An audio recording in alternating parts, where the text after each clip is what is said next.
You guys talk about bringing this iconic friendship to life, and in the series. It's, I mean, really, first of all, it comes from the writing, and we were blessed that we had scripts written by Marco and his team that were just fantastic. Like, they really understood Danny and Luke's friendship at its core, and when we first come together, it's not like a, hey, we're BFFs, there's tension there, there's conflict, there's a difference in ideologies and cultures, and it's really nice that we start with tension, and then out of that we build into a kind of a mutual understanding and appreciation for each other.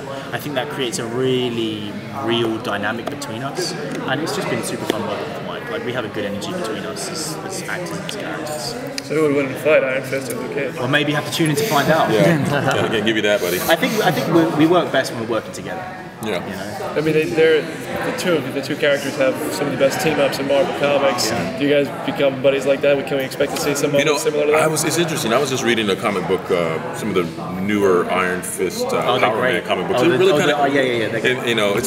It's so many places to take it that are not feasible for us as I guess as when you look at television landscape and what it would take to tell that story, the intricacies of that. But I was reading one, where Jessica's home with the baby and we're hanging out and stuff like that. It's just the phone conversations and the things that are going on. It's funny. It's really cool. I personally, I'd love to see Heroes for Hires later on down the line. Yeah. That's, no one's spoken to me about it, but it would be great. I think there's so much room for really intelligent conversation, but then also just a lot of fun as well. Yeah. So,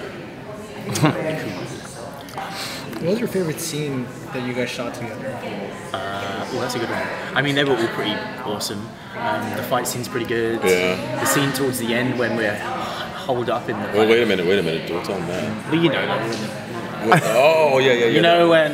Yeah. Oh, yeah. Yeah, that was cool. That makes sense. Yeah, it doesn't. Yeah. No, I get it now. Yeah. Okay. I remember. How hard is it not to talk about your job? Knowing as an idea, and obviously when you do this Marvel stuff, there's a lot, you're signing NDAs, and you lead your normal lives, and even your own colleagues and friends who watch the series. I don't talk to them at all about it. Just that way, no slip-ups. But most people I talk to who are friends and colleagues, it's a funny thing. I could tell them, because this is what friends do. You can tell them exactly what you're doing, because I have so little social time.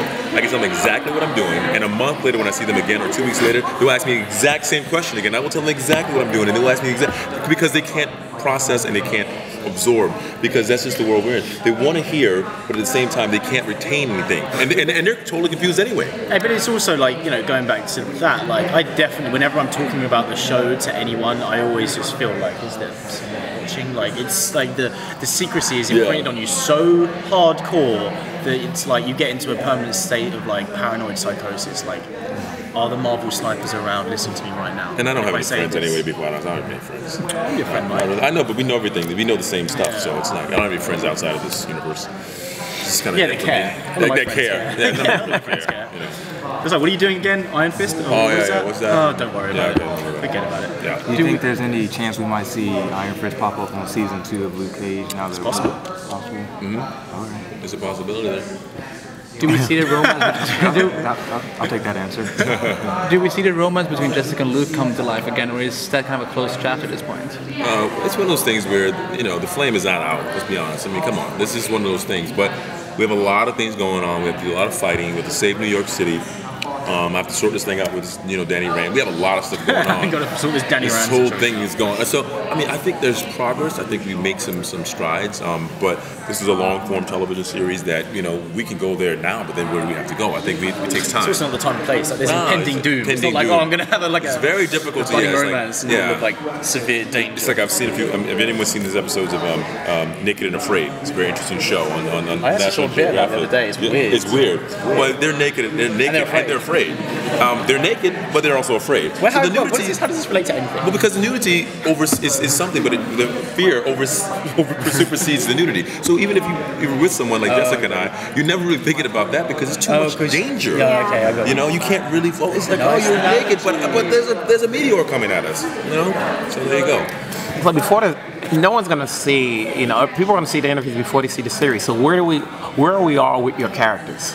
At the beginning of the series. Yes. So at the beginning of the series, obviously Danny at the end of season 1 of Iron Fist really effed up. He, for whatever reason, he was negligent of his responsibilities and caused a lot of damage in the process. And so starting season 1 of Defenders, he has like really heavy heart of guilt of what he's done. And his way of dealing with that is just attacking his mission head on with a lot more like vigorous like responsibility and purpose. So he's like super tuned in, super focused, and just like hurting, guilt-ridden. And Luke, where are we at with him?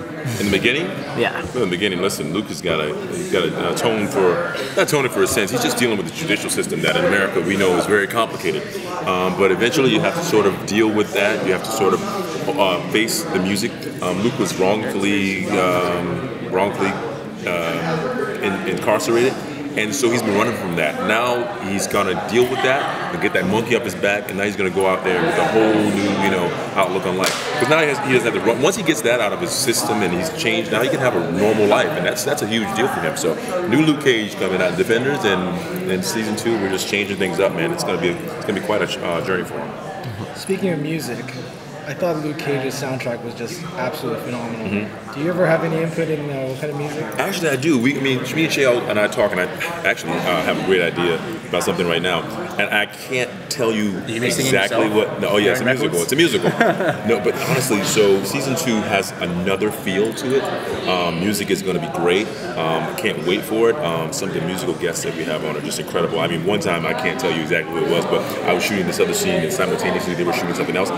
They came over and told me, "Oh yeah, you got to come and hear this band," and I'm like, nobody ever told me what the band's name was. And I found out after the fact, I almost lost my mind. I'm going, I love those guys. So I can only tell you that we have a wonderful musical field that's coming for season 2, and I do have some input. But how we sort of came to this whole musical genre for season 2 was Cheo had come to my home for a birthday party, and we were sitting there listening to a certain type of music, and we looked at each other, and I was like, you know what, there's not been one bad song so far. And it was, can't tell you that. Oh, come on, tell me. I can't tell you. And it was Pandora, and I'm sitting there, and I put it in, and because I was just, no, if I tell you that, no, because these microphones pick up. They pick up everything. So, that's what happened. He was like, you're right, and we were jamming. I mean, honestly, we were just having such a great time. We were going, this music is great. Why? This is going to be season 2. And I thought he was joking. And he kept saying, yeah, this is going to be season 2. Heavy metal. And kid you not, like 2 months later, he was like, he kept talking about it. And I'm going, how are you going to incorporate that? And he found a way, and that has been a big part of season 2, so I can't wait. Okay, so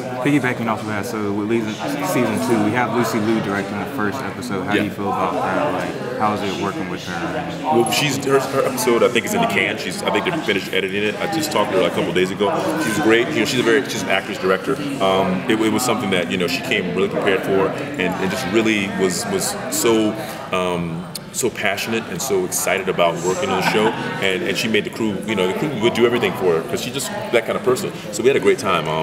It was a great episode. Hope it turns out well, and we'll see. But the writing this season has been very unique because we know the show now. We know the world we're in, and we know sort of like what works and what doesn't work, and we're just going to like really double down on those stuff. So look forward to a very exciting and very kind of relevant and pop culture heavy show.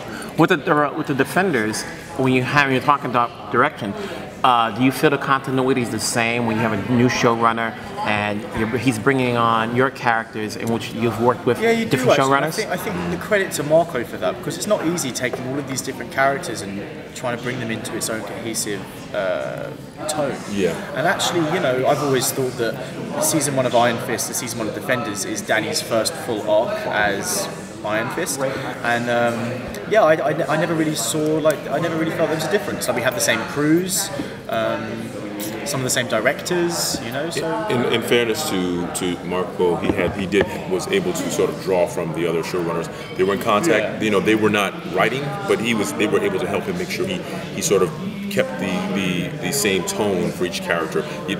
Dialogue, themes, and things that we dealt with.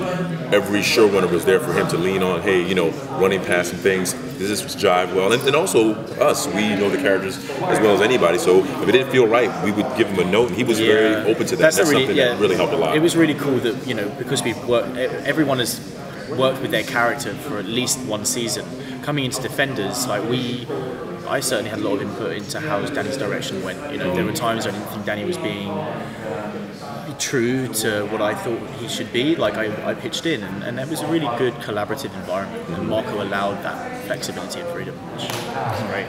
Besides working with the other defenders, do we get to see you guys interact with some of the other supporting characters on the other 4 shows? And is there anything you can tease about it? Yes, I believe so. Yeah, I believe. Yeah, that we do.